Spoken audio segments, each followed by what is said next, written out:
in the comment section below. So yeah, I've been away for a few days because I've had lots of exams. Well, I say lots, really just two, but they were particularly difficult. That's my defence. Just realised I have socks on my lap. That tends to happen when you've got exams. Entropy just seems to invade your life. You can't fight it, don't bother. Might as well just let it happen. I'm not going to show you my room, just in case you're wondering. I don't really want to show off my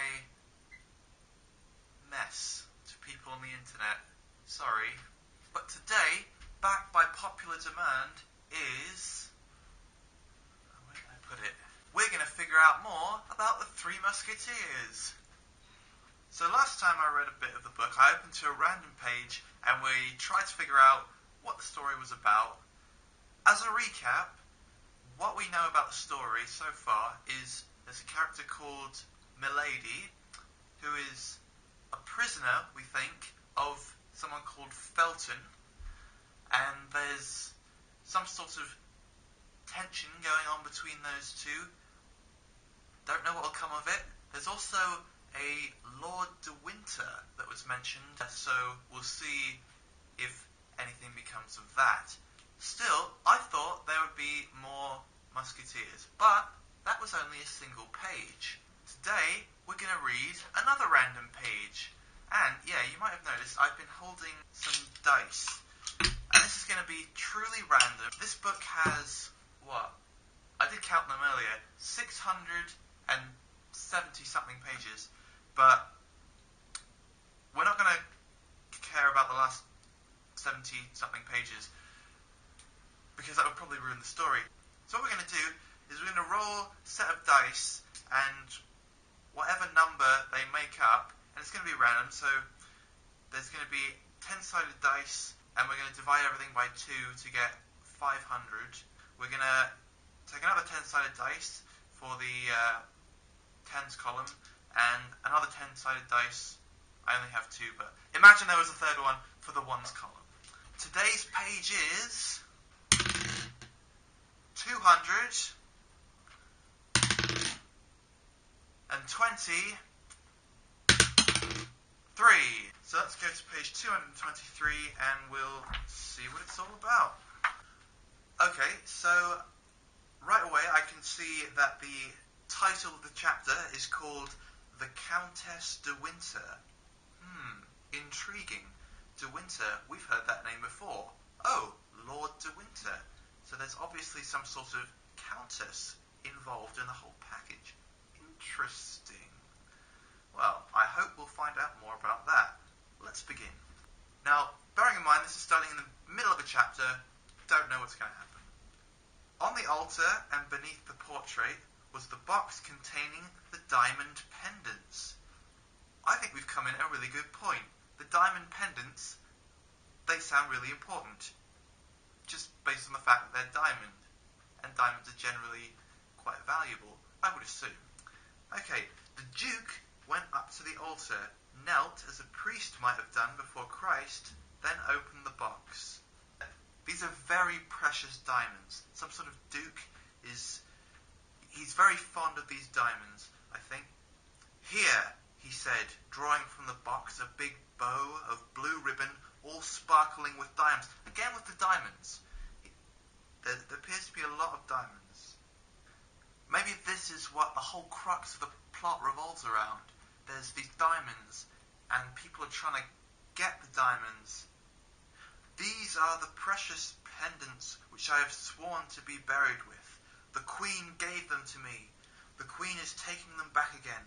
Her will, like God's, be done in all things. Okay, so this Queen, I'm not sure which Queen they're talking about. I assume probably the Queen of France, I would assume, since it's a French book. So she's obviously got cold feet about lending the diamonds. She's thought, you know what, I want the diamonds. So apparently she's taken them back. But the other man, the Duke, don't know who who he is yet, has sworn to be buried with them. So I'm sensing a little conflict, maybe, between the Duke and the Queen. The Duke wants the diamonds, Queen wants the diamonds. But the Duke has to respect the Queen, it seems. Interesting.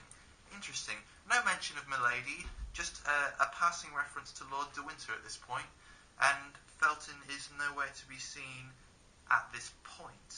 Let's continue. Then he began kissing one after the other the pendants he had to part with. All at once he let out a terrible cry. Okay, so these pendants, the diamond pendants, are very important to this Duke. For some reason, we don't know. What is it? D'Artagnan cried worriedly. What is wrong with you, my lord? Okay, new character. D'Artagnan.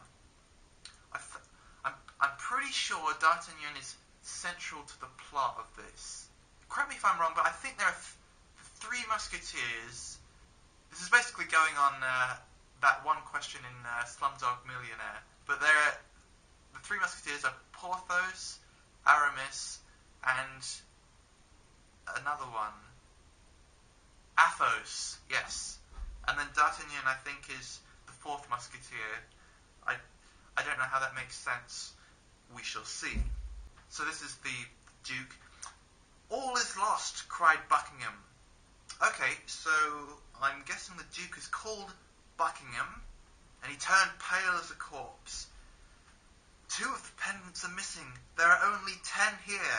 Oh yeah, only 10 diamond pendants. So then D'Artagnan says, did my lord lose them, or does he think they were stolen from them? Ooh, intrigue. Maybe there's some crime. This sounds like a job for the 3 Musketeers. Hopefully. Ooh, plot twist. Okay. What if Milady had stolen the diamonds? Because she was in prison. But that was later on in the book. I guess we'll find out. They were stolen from me, the Duke picked up, and it is the Cardinal's work. Ooh, the Cardinal. Okay, interesting. Very interesting. So this Cardinal is obviously very sneaky. I mean, for a man of the church, you wouldn't expect them to be particularly sneaky, but this is interesting. This is good plot development. Here you see the ribbons that held them have been cut with scissors. With scissors? With scissors. Because apparently the Cardinal's the only one that has scissors in this city, or wherever they are, in France, I guess. The Cardinal holds the scissors. If my lord has any suspicion of who committed the theft, perhaps the person still has hold of them. Of what, the scissors? This isn't clear. No, probably the pendants, I'm guessing. If it was the scissors, they'd know it was the Cardinal, obviously. Wait, cried the Duke. The only time I wore these pendants was at the King's Ball 8 days ago at Windsor. Okay, Windsor. I'm guessing that's the English king, because Windsor would be in England. So Buckingham's obviously quite connected in the royal court. Let's read on. Countess de Winter, with whom I was on bad terms, approached me at the ball. This reconciliation was a jealous woman's revenge. I hadn't seen her since that day. This woman is an agent of the Cardinal. Ooh, interesting. Okay. So I guess it was Countess de Winter who was the thief. Intriguing. He has them all over the world then, cried D'Artagnan. Oh, yes, said Buckingham, clenching his teeth with wrath. With rash? No, with wrath. That's a difficult word. Yes, he's a terrible opponent. But anyhow, when is this ball to take place? Okay, so what we know is the Cardinal is a terrible opponent, enemy of this Buckingham character, and possibly D'Artagnan, but we don't know yet. There's also the Countess, who is probably working for the Cardinal. This is an interesting story at the moment. It makes me want to read more. I think we were quite lucky with the page, to be honest. It's very interesting. No sword fights yet. I was expecting more of those. I mean, you can't have sword fights on every page, so I guess that's understandable. But yeah, we will see what happens in the next random installments. Now, it's been quite a while, so I've got a lot of doors to open on the advent calendar. We're going to do this sort of rapid-fire style. Yes, 16. See what... Oh! It's a stocking. Lovely. 17. There. Ah, it's meant to be a wreath, but it's completely deformed, as per usual. Okay. I guess I'll accept that. 18. Ah, there it is, right there. It's a teddy bear. Lovely. That's actually remarkably well moulded for this calendar. Interesting. And now, 19. Ah, jolly old Saint Nick himself. Isn't that lovely? Without any eyes, though. But he probably makes up for it with his big nose. He probably smells his way down the chimney. And finally, door number 20 is here. Oh. Okay. It's just a generic present. I guess fair enough. You know, presents, Christmas, it works. I mean, there's only what? Only 5 days till Christmas? Yeah. 1, 2, 3, 4, 5. Wow. That sort of snuck up on me. That's pretty cool. 5 days till Christmas. Well,